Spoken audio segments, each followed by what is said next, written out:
So the My Hero Academia 362 spoilers are out, and I'm really surprised it's not looking good for Bakugo here. Let's get into it. So picking up where we left off last chapter with Tamaki's attack, he thinks about the people important to him, concentrates and shoots his attack, and he calls it Vast Hybrid Plasma Cannon. The attack looks insane. It's probably one of the biggest special techniques in the entire series. You see it going for miles beyond the UA barrier. Disappointingly, not even this attack is actually really enough to do any damage to Tomura / All for One. He then asked Tamaki if he really thinks Prime All Might would die from such an attack, but when all hope seems lost, Bakugo stands up and begins moving extremely fast. He seems to have caught a second wind. Here we see that his pupils have the cluster explosion effects in them, and then we get some narration explaining his quirk, and that cluster has a secondary effect of allowing him to produce explosions from his whole body. While he's fighting, Bakugo thinks to himself, "Can I still keep up with you, Izuku?" All for One doesn't understand why he's feeling uneasy, even though he's now fighting against a One-for-All user, but that's when he remembers the second user. He then goes for an all-out attack. Bakugo sees himself in a white space facing All Might's aura / ghost / spirit. So this is kind of breathing some new life into the whole Bakugo is the second user of One-for-All theory that's been around in the community for a very long time, and I'm not really going to get into that here because you probably already know about it, but yeah, this is kind of interesting how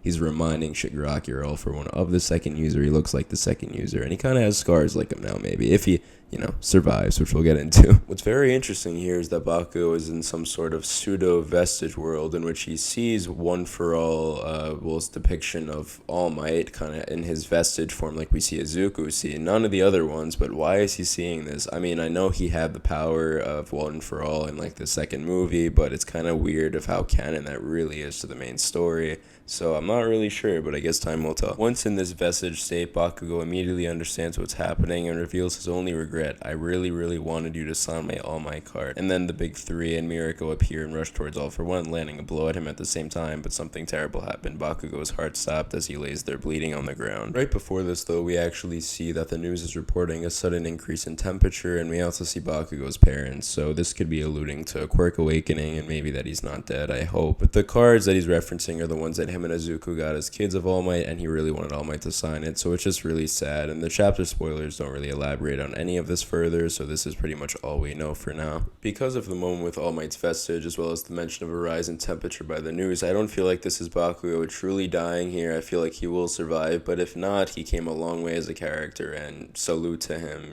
He's really one of the best in the series, and this is definitely going to impact Izuku. That's it for this video. If you enjoyed, please like, comment, subscribe, and I'll see you in the next one.